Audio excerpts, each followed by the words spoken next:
لە دوای ڕووداوەکانی 16 ئۆکتۆبەرەوە تاوەکو ئێستا لایەنە سیاسیە کوردیەکان نەگەڕاونەتەوە قەزای دروستخورمات و هۆکاری نەگەڕانەوەشیان پەیوەست دەکەن بە نەبوونی هێزێکی هاوبەش لە نێوان حکوومەتی هەرێم و ناوەند تاوەکو بتوانرێت لە سایەی ئەو هێزەدا هێمنی و ئاسایش لە ناوچەکە بەرقەرار بێت. مۆزوعی دروستخورمات و گەڕانەوەی لایەنە سیاسیەکان بەڕاستی ئەستەمێکی زۆری لە پێشدایە ئەویش ئەوەیە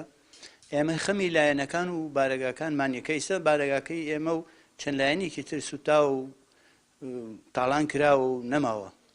ئێمە ئامادەین دووبارە بگەڕێنەوە بەڵام لە پێناو خەڵکەکەمانە ئێمە ئەو مەرجانەی کەوا لە پێناوی خەڵکەکە و لایەنەکە شار بێ بۆ تەئمینکردنی شارەکە ئەبێ هێزێکی دوولایەنە یان لە کورد و لە عەرەب لە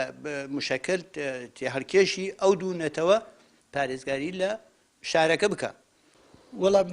لە هەر لەبەر زەماناتەکەی زەماناتی نییە مەحەیات من زەمان کە من بەیانی لە هەر شوار لاوە سەیتەرەدانن وەتوانن حەملەیە دەرکەن کیان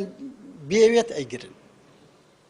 لەبەر زەمانات نییە ناتوانانی بڕێت ئەگە وایە هێزێکی هاوبەش وایە ئەتوانی بگەڕێتەوە.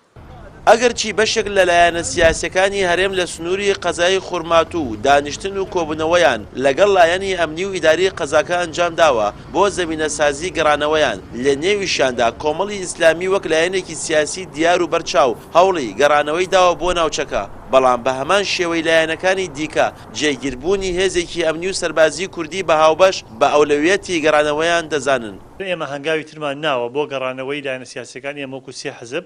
ئەو هەنگاوەمانە دەر ئێمە سەرجەم لایەنە سیاسەکان ئاگادار کردووەوە کە ئێمە 21 مانگ موعدێکمان هەبووە لەگەڵ ئیدارەی شارە و کۆبنیۆکمان ئەنجامدەوە کۆبنیۆکەش تەوەقعکەین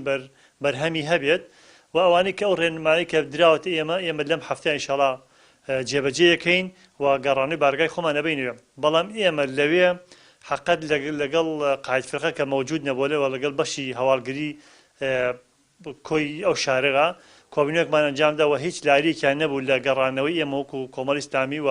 لایەنە سیاسیەکان تر بەڵام هەماهەنگیەک هەبێک لە بەشی ئەمنیە لەبین ئێمە و لەبین هێزی ئەو هێزی کە لەوێ. لە ماوەی 2 هەفتەی ڕابردوو بە مەبەستی گرتنەبەری ڕێگای گونجاو بۆ گەڕانەوەی ئاوارەکان قایمقامی قەزای دروستخورمات و بە وەکالەت سەردانی ئیدارەی گەرمیانی کرد و لە میانەی کۆنگرەیەکی ڕۆژنامەوانیدا داوای گەڕانەوەی حیزب و لایەنە کوردیەکانی کرد بۆ قەزای خورمات و بۆیە گەڕانەوەی لایەنە سیاسیە کوردیەکان بۆ سنووری خورمات و هەنگاوێکە بۆ گێڕانەوەی تەبایی و یەکڕێزی سەرجەم پێکهاتەکانی ناوچەکە.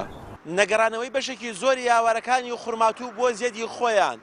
بەهۆی نەبوونی متمانەیانە بە بارودۆخی ئەمنی ناوچەکە بۆیە گەڕانەوەی هێز و لایەنە سیاسیەکانی کوردستان بۆ خورمات و ڕێخۆشکەرە بۆ گەڕانەوەی ئاوارەکان. پشتیوانوەنداوی کەناڵی ئاسمانی پەیام گەرمیان.